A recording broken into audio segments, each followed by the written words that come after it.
And we are in Genesis 41.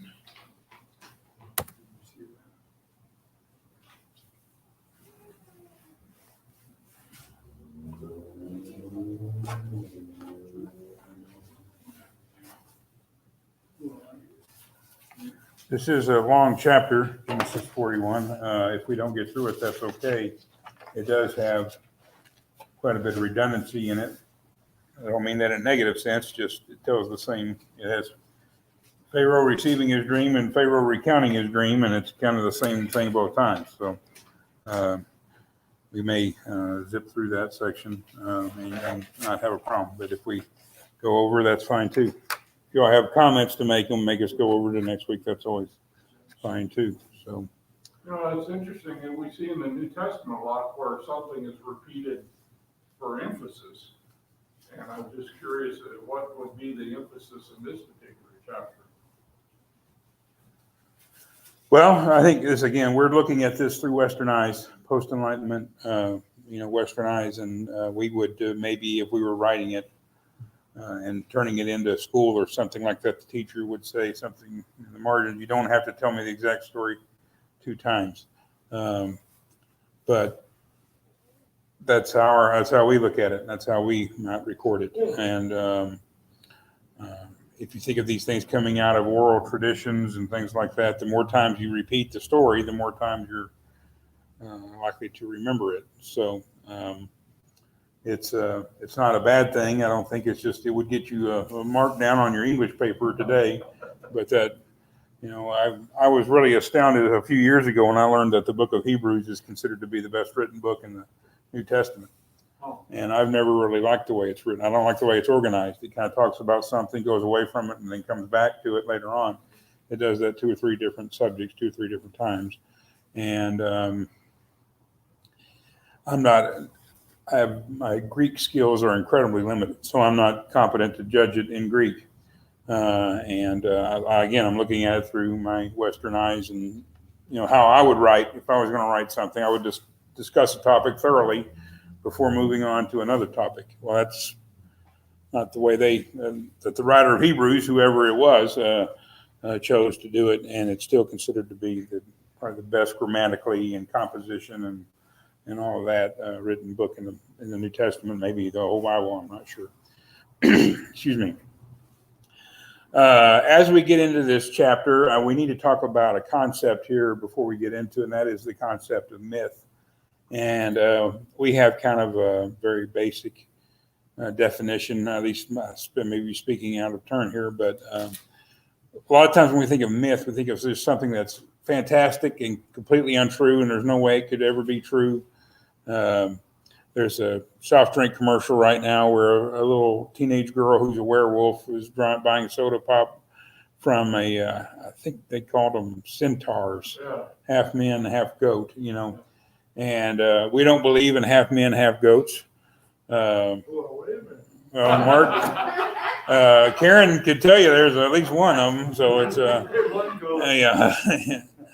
She told me you were a dirty dog, Mark, so I don't know if that was not at all. But Mark's all gentleman, whatever he is. So,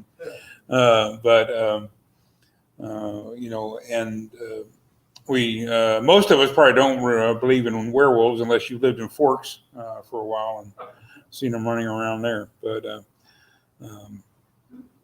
and that is a form of myth. There's 2 definitions I gave you in the handout. One is that it's a traditional or legendary story concerning some being or hero or event with or without a determinable basis of fact or a natural explanation, especially one that is concerned with deities and demigods, explains some practice, rite, or phenomenon of nature.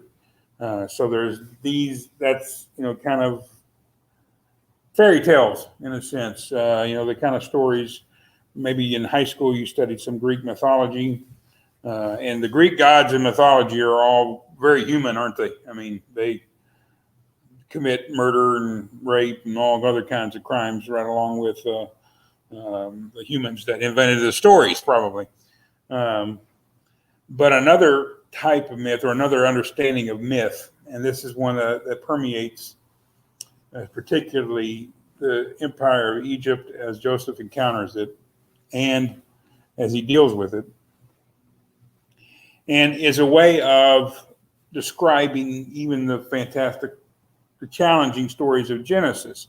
It's not necessarily that it's considered untrue. It's just, it is an unproved. We can't scientifically prove how this happened or how this is true or whatever. It can be unproved. It can be false. It can be totally fictitious. But something unproved doesn't mean false. It just means you can't prove it. Doesn't mean it didn't happen. And, there's a real trend, a real interest that I do not indulge people in very often. A lot of church-going folks are very interested in something called, I guess, Christian evidences or something like that, biblical evidences. They want to go back through history. They want to use science and archaeology. There must have been, an Ark of the Covenant because Indiana Jones found it, and, a bunch of Nazis got fried by it. So it must exist. There's this, I think that movie sparked a lot of this interest. We want to find all of these. I guess the truth is we never found Ark of the Covenant unless Indiana Jones did, and it's locked away in the Smithsonian somewhere right now. But there's my problem with relying and seeking these biblical evidences. If we're going to believe the Bible because we can prove it historically, scientifically accurate, what happens when we can't prove it historically or scientifically accurate? Where's your faith? Yeah, I mean, we're trying to walk by sight instead of faith. And it's nice to see a little bit every now and then, and it is nice. There are things that are hard to explain. I mean, there are, I believe, Viking ruins in Oklahoma that far predate Columbus. So the Vikings must have sailed around and come up the Mississippi and onto the Arkansas River or something like that and gotten into Oklahoma and left some ruins there, left some relics. And there's the fossils of sea creatures found far, far removed from the ocean in the United States and probably other places in the world, things like that. These are things we can't really prove or explain or understand. It doesn't make them false. It just makes them unproved, but it's something we believe. It's something we accept. And when we accept it, it justifies how we do things. It justifies maybe how our government works, how our government operates. It justifies why we carve people's faces into the side of a mountain. It justifies why we name schools and states and other buildings and institutions after certain people. And sometimes these things get demystified or demythed later on, or they understand the story from a different perspective. And then all of a sudden, it's kind of hard to continue to venerate these people. And without getting into all of that, perhaps it's time for some. It was fine to honor them for a time. Sometimes we rename a street after a famous person, and we have to take the name of another person off of it to do that. Well, that other person was honored for probably quite some time before. Does he have to be honored in perpetuity? Can we not ever honor somebody else with that street?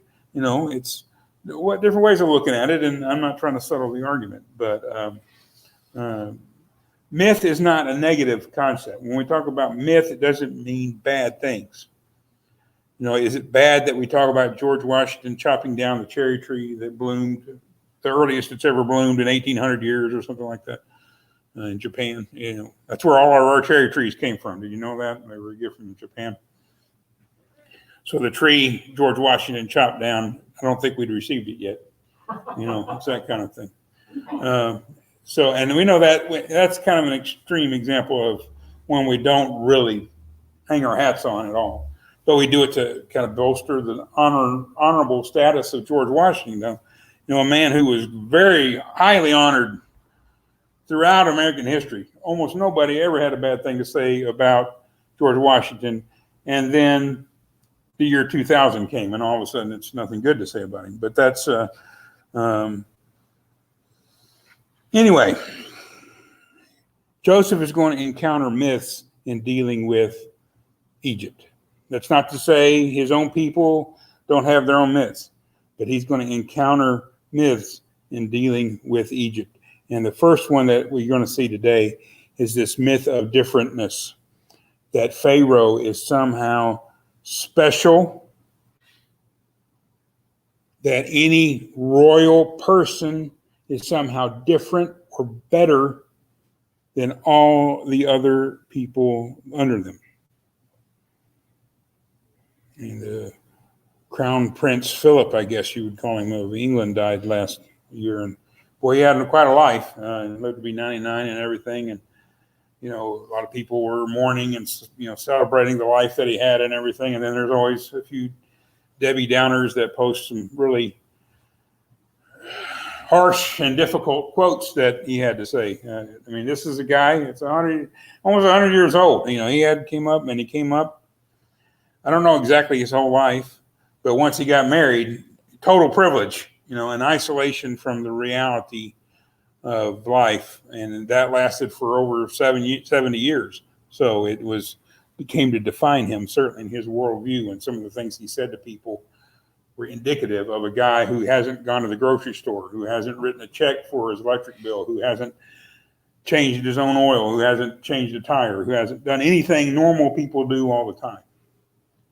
And some of them just for kind of his own generation and what they thought was funny and how they might tease someone who is weaker than they are, and how that usually, looking at it dispassionately from a distance, it goes over like a lead balloon. When the prince consort of England is joking about the clothes maybe a native of Africa is wearing, it doesn't look very good.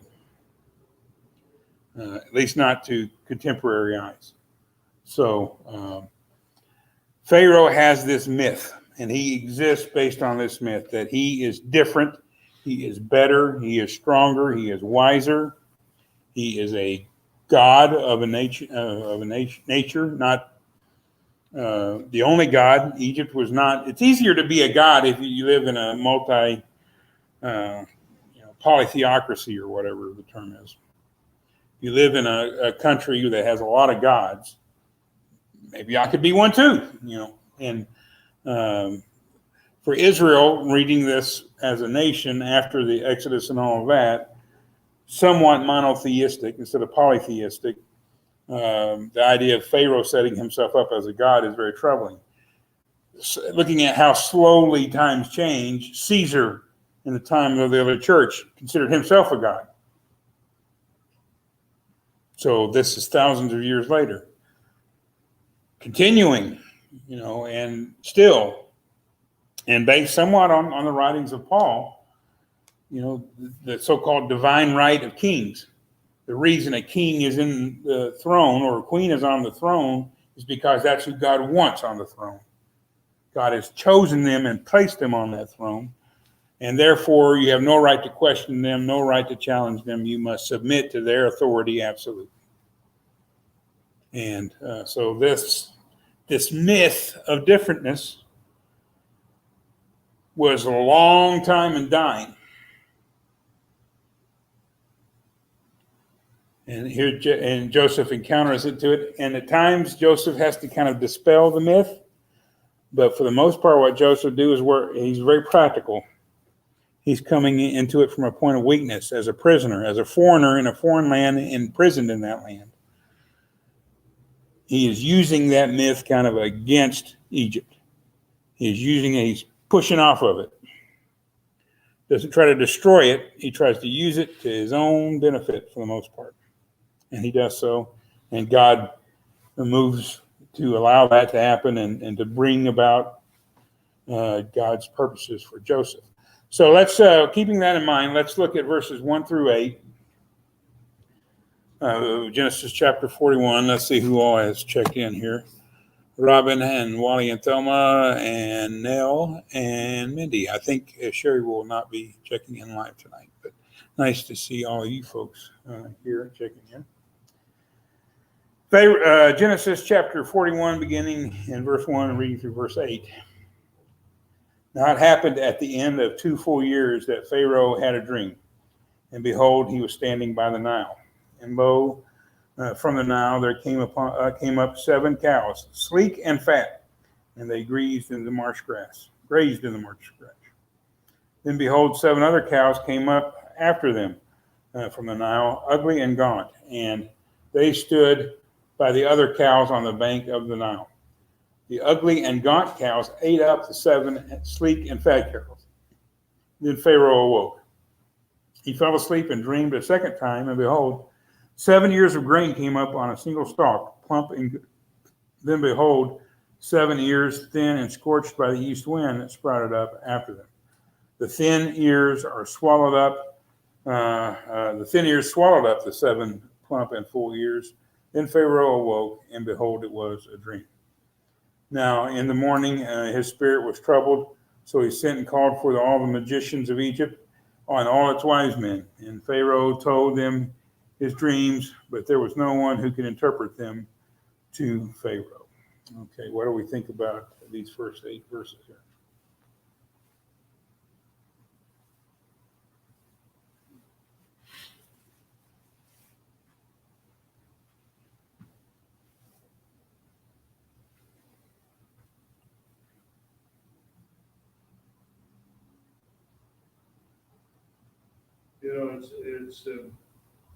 It's pretty straightforward what he dreamed and whatnot. It's interesting that they used the cows and the grain to show, those are 2 basically things that were life. Were the grain Meat and bread and milk. bread and the meat and milk and whatever it comes from. So it would be concerning to have that dream and want to know what it meant. Because if the fat cows ate the skinny cows, that'd be one thing. But it's the other way around. Didn't sound too good. Well, you're no farm boy. Have you ever seen one cow eat another cow? No, I've seen them fight, but nobody got ate. A couple of ornery bulls will get in there and duke it out sometimes, won't they? Well, there's always a boss cow. She runs the rest of them off from a good spot to eat. I've never witnessed this, but I've been told that the term pecking order is absolutely true. If you have chickens, there's going to be one boss hen who's at the top of the pecking order, and the rest of them kind of fall in line behind her. So, this is an agricultural dream to a people that are still aware of their dependency upon agriculture. We may have people today who don't think they need farmers because they get their groceries on Amazon.com or whatever. And we don't need truck drivers because we just have everything delivered. So, that kind of wisdom. But Pharaoh would have known how important cattle are and how important the wheat crop is. Egypt was a nation. It's a big nation geographically, but the population, especially in ancient times, was very much centered around the Nile River. They lived and died with the Nile River. As it flooded, it watered their crops. As it receded, it provided transport, provided drinking water. And if you lost a couple of your kids to the Nile crocodiles, well, that's just part of life, basically. Make sure it's the middle kid, I guess, if that's what happens. So,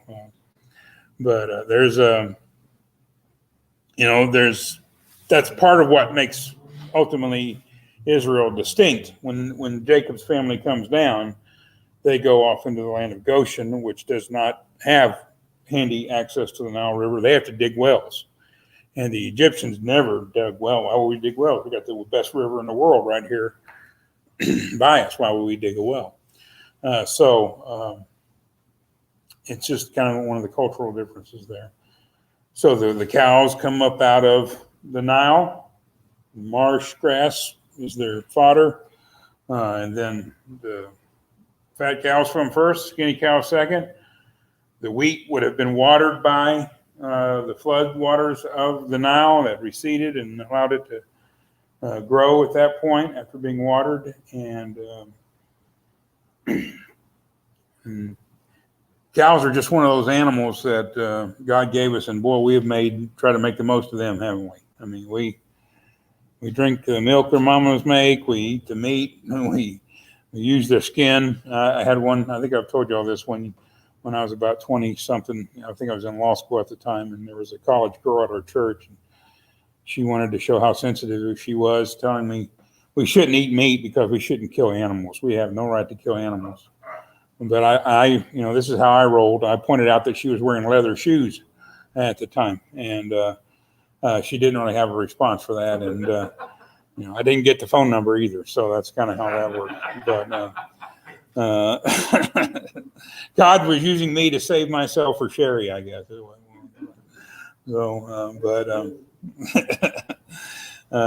so I read an article. I had a sermon I preached a long time ago about where the basis of the sermon was the different breeds of cows and how they came to exist and all of that, and what different cultures want from their cows. It's the English that gave us all the many subdivisions of cows, different breeds. They really wanted specialized beef cows, dairy cows, plow, cows. We don't think of that maybe as much, but they have been draft animals. The French wanted one cow to rule them all. A cow that birthed comfortably, a cow that could draw heavy loads, a cow that gave enough milk, and a cow that lived long enough, and a cow that had good meat. They wanted one cow to do all that. And the British were like, well, we'll just make a bunch of different cows. And if you buy beef at the grocery store, especially the big ones, you're just buying cow. You're buying hybrid. There may be some Angus and some other breeds in there, but the healthiest cows to raise, and I'm talking to some farm folks here, so y'all can correct me if you want, but the healthiest cows to raise are hybrid cows, because every purebred cow has genetic problems. Their breed has these problems, and then it's more likely to be a problem. It's like your dogs today. You get an old mutt, you never get rid of him. He lives forever. You go out and get a brand new purebred English bulldog puppy, and your vet, starts doubling up on his mortgage payments because he knows you're going to be making those for him. So the mutts are healthier and happier dogs. Usually the purebreds have their problem. So the cow is a very important animal to humans. It has been for a long time, since antiquity, as we see here, and probably before that. And wheat is a crop that they depended upon. And it's as Mark said, it's a very simple image in a way, but the idea, what actually happens in the story, is a little challenging, because these things don't happen. Cows don't eat cows. Wheat doesn't eat other wheat, doesn't consume other wheat. So the image is a little bit tricky. Pharaoh, the important part of the story, I think, the main important part of the story, is that God can reach Pharaoh no matter how many fortifications he puts around himself, no matter how many armed guards he has, no matter the size of his army, no matter how many counselors and advisors he has. God can reach out and touch Pharaoh anytime he wants and scare Pharaoh. And show Pharaoh, in a sense, if he's willing to look, he's not willing to see this yet. You're just like all those rabble out there outside your palace. They don't know what's going on in the world. Neither do you. But you've propped yourself up, and you have all of these surroundings of power that create the myth, but also not just create it, but perpetuate the myth that he is different, that he is more able than anyone else. One reason he can maybe find answers no one else can find is because he's got all these people looking for him. But nothing can protect him from God. And that is clearly portrayed in Exodus and the plague stories. And ultimately, the ultimate plague of the death of the firstborn, it visits the house of Pharaoh too. There is nothing Pharaoh can do to protect himself from God. And God can create in him uncertainty. I don't know what to do. I don't have this information. There's information I need that I can't get. And all my soothsayers and all my wise men and all my other people, nobody can come up with it. You know, Herod went looking for a little baby after the birth of Jesus. Looked for him high and low and killed a lot of other little babies along the way. But he couldn't find the baby he was looking for.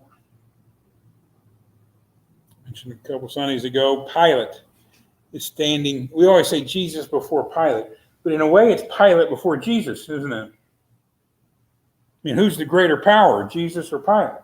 Pilate doesn't even run Rome. He's out the hick outpost, the one nobody likes. You know, he got sent out there. And he's asking, what is truth? Truth personified is standing right. God's pure, unbridled, unadulterated truth is right there in front of him in a form of a human being, and he can't see that. Leaders need information and will do almost anything to get it. But sometimes they still can't comprehend it. Even when it's right in front of them, they can't comprehend it. The dreams, as Mark said, the imagery is pretty straightforward. But he doesn't know what to make of it, does he? And when he tells the story, again, you know, the cows, one cow eats the other cow, and the skinny cow doesn't get fatter by eating the fat cow. How does that happen? It's like those skinny people. My older brother's mother-in-law was a skinny little lady, and she could out-eat me anytime she wanted to. They took me to a catfish buffet in Searcy, Arkansas one time, and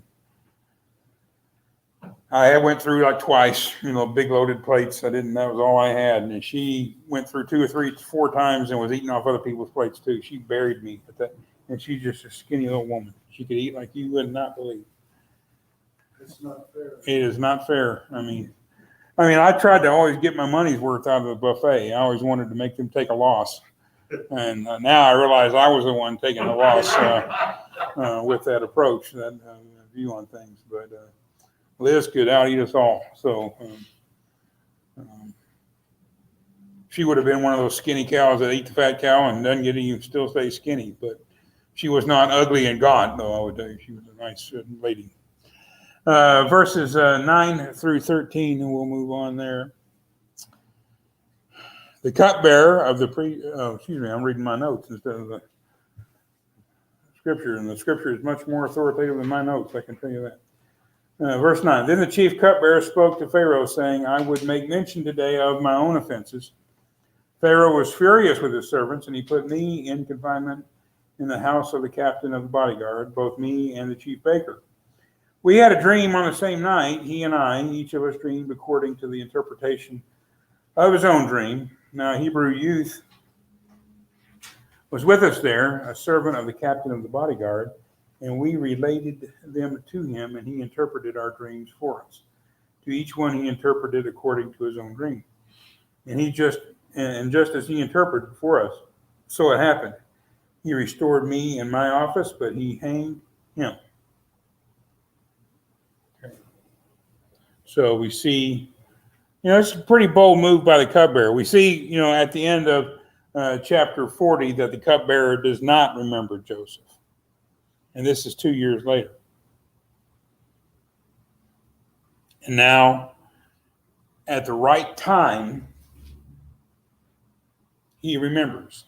At the right time, the cupbearer, butler, some translations, I think, render this as a butler, a close servant of Pharaoh, one who has access to his person, remembers Joseph. Now, remembering and God's timing, that's kind of something we've seen before. It's something we see in Genesis chapter 8, verse 1, where Noah has been in the ark floating around for a while now, and then God remembers Noah. And we talked about it at the time, that doesn't mean that God ever forgot about Noah. But the time comes when God decides, okay, now I'm going to act decisively. I'm going to do something to change the status quo. In this story, the cupbearer forgot about Joseph. His remembrance is a true remembrance. But, I mean, again, as we see these stories, there's no doubt God is the one that reminded him. I mean, it's a bold move. If you make somebody angry and they ultimately forgive you for it, it's a bold move to ever bring that back up again, isn't it? I mean, husbands, don't remind your wives of the times that you made a joke about her mother and it hurt her feelings. And, remember when I said that stupid thing about your mom? Don't bring that up. It wasn't true, for one thing, but even if it was, that's even worse for mentioning it. Don't bring it up. But he brings it up. Remember when you were really mad at me, Pharaoh, and you threw me in jail and you thought about killing me? And you remember that idiot baker you had? You threw him in jail with me, and him you did kill. Well, here's our story, the story of their dreams and how Joseph interpreted them, and two different interpretations. Similar dreams, they have some similar components, but they mean two very different things. And Joseph conveys God's interpretation to them accurately, and they know what happens and they see it actually occur. This, I didn't remember it. This is when at some point God looks down on the plight of the Israelites in Egypt and their slavery, and he's moved. I don't remember if it says he remembered them or not. He hears their cries. They've been crying for a long time, but now he hears them, meaning now is the time he has chosen to act decisively in their history. God's plan is for Joseph to not simply be emancipated and return to his family. God's plan is for Joseph to go from the bottom rung of Egyptian society, a prisoner, a slave, and then dropping down a little bit lower into a prisoner, even a good prisoner, but you're still a prisoner, to being effectively the leader of the Egyptian empire overnight. Almost instantly, just from outhouse to penthouse as quickly as possible. And yes, in theory, in title, and legally, you could say Pharaoh is still over Joseph, but Pharaoh is just like Potiphar. Once he sees how good Joseph can do everything, the last thing he wants to do is work. I'll put Joseph in charge of everything, and I can just chill. I can kick my feet up. I can relax. I can do whatever. I go fishing in the Nile. I can do whatever I want. So that puts Joseph. This dream, which is God's truth, God's message to Pharaoh, gives him the information he needs, especially when interpreted by Joseph. But by receiving God's truth and accepting it as truth, it disempowers Pharaoh in a real sense. Pharaoh disempowers himself. Pharaoh says, well, I don't want any of this now. You can have all of it. I'll take the palace and the women and the wealth and all that. But as far as power, authority, responsibility, that requires attention. That requires the accumulation of information. That's work. Why would I want to do that if I don't have to do it? So this is a very powerful dream that he's had. To kind of expedite things, we're not going to read kind of really what is, in a sense, the body of the chapter, verses 14 through 37. Again, it is a story. There's a lot of redundancy there. Joseph states that he is not the interpreter, that he simply brings the interpretation from God. Verse 16, it is not in me. God will give Pharaoh a favorable answer. So this story is good news for Pharaoh.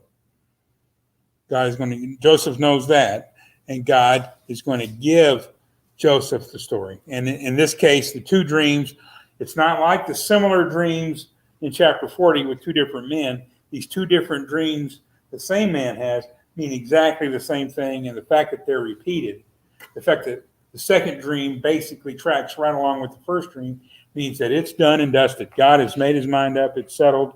This is what's going to happen. And so Joseph answered confidently with it. And of course, the 7 fat cows and the 7 plump ears or grains, what do they mean? Come on, y'all taught VBS class. Y'all know what they mean. Good times and bad times. Okay, the fat cows and the fat grain mean abundance, plenitude. Means you're going to have more than you can shake a stick at. But that's going to be followed by 7 years of lack, 7 years of famine. And this is the news. But Joseph doesn't stop with interpreting the dreams, does he? Now, a lot of people are good at pointing out problems. I'm excellent. I can always find a problem. The real challenge is to find the solution to the problem.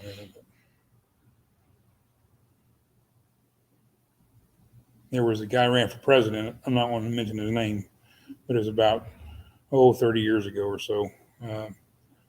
And he was really good at pointing out all the problems Washington, D.C. had, all the problems our country had.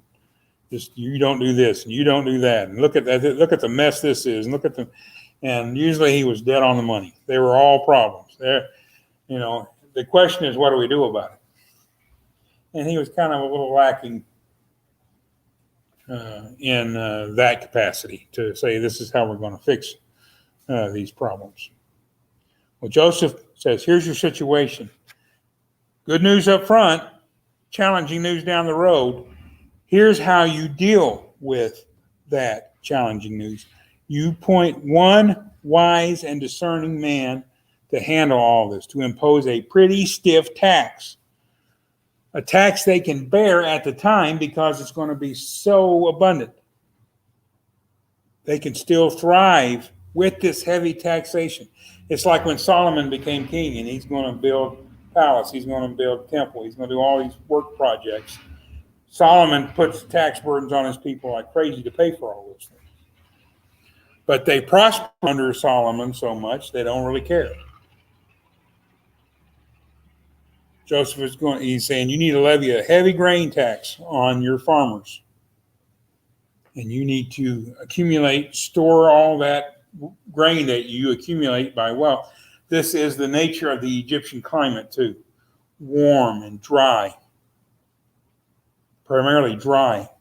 They didn't have grain elevators back then. They couldn't treat I don't know if they do anything to the wheat now, but where they store it to keep it from having any problems. But mainly they try to keep moisture. They want to put it up really dry, don't they, Mark? And if it's too wet when you bring it in, it's got too high a moisture content, they're going to dry it for you and charge you for it. So putting it up dry, it'll keep. This is one reason the Egyptian mummies lasted. Yes, they had very good embalming techniques, but it's also the climate allowed the preservation to a large extent. So Egypt is kind of uniquely situated. It can produce enough wheat for this. God can make it produce enough wheat for this, and they can store the wheat to really serve not just Egypt's needs, but those of at least the surrounding. If the scripture says the whole world came to Egypt, if that's actually people coming from England down to get Egyptian, I don't know, or if it was just the world that they were aware of. To them, it was the whole world. To get Egyptian grain. Joseph does not nominate himself for that position, but he says you need one wise and discerning person to make that. Pharaoh, here's the story. There's nothing in here that says Pharaoh accepts it other than Pharaoh's response. Pharaoh does not say, well, what about this? Or he doesn't have any questions that have to get answered. He immediately accepts this interpretation. He doesn't even say he accepts it. He just accepts it. And he accepts it by appointing Joseph to be that wise and discerning, that wheat czar. You're going to run our wheat program and accumulate and deal with all of this. So he's a foreigner. He's a prisoner. He goes from prisoner to top of the heap instantly. God elevates. This is not the finality of Joseph's dream coming true, but it's pretty close. And it's probably the biggest single step in that happening. If it's not this step, it's the step of being delivered into slavery and going into Egypt to begin with. But to go from prisoner to Pharaoh, basically, effectively Pharaoh, is an enormous turn of events. This is how God can work. You know, right now, if there's somebody sitting in prison anywhere in the country, and particularly here in Walla Walla, the odds of them being our next president are really long. Because if they're in Walla Walla, they've committed a felony, so they're going to have to get that taken care of first. They're going to have to get pardoned or whatever before they can move on from that. But to go from being a slave to becoming a monarch, a member of the royal family, effectively. In a sense, it's even harder. He's outside the family. How can he be Pharaoh? He's not Pharaoh's son. And he's not technically Pharaoh, but effectively he is. So this is a huge step. This is what God can do. Looking at our realities, and we think it's insurmountable, and it's not for God. God's word by Pharaoh is challenging and difficult in a sense, but it is joyfully received, and its messenger is thoroughly honored. And when that happens, the challenges that set before them are greatly reduced. They're not completely removed. I mean, this 7 years of famine is hard. It's still even hard on Egypt, even with all of this provision. It's not like the Egyptian people skate through it and don't even feel it. They hurt, and we're going to look at that later. They hurt bad from it. But they survive it, and other people survive it because of Joseph's plan that, I mean, God gave Joseph credits God with the interpretation. I think we can also credit God with the plan given to Joseph for what to do about it. Joseph, the favorite son of his own family, becomes a favorite son of Egypt, even though he's not Egyptian. Just quickly, we didn't read a whole lot of this chapter, so I encourage you to go back and read it on your own. Joseph is given wife, Asenath. Her father is Potiphera. It may be the same Potiphar that we read about earlier. It's possible. There's some Potiphar is a shortening of the name Potiphera, evidently. And so it's possible, not a guarantee, but possible that by resisting Potiphar's wife, Joseph is ultimately rewarded with Potiphar's daughter as a wife. And then two sons who become their own tribes, Manasseh and Ephraim. Again, the dream is not completely true because the brothers and the father have not bowed down to him yet, but they're about to. So this is a huge step in that dream coming true.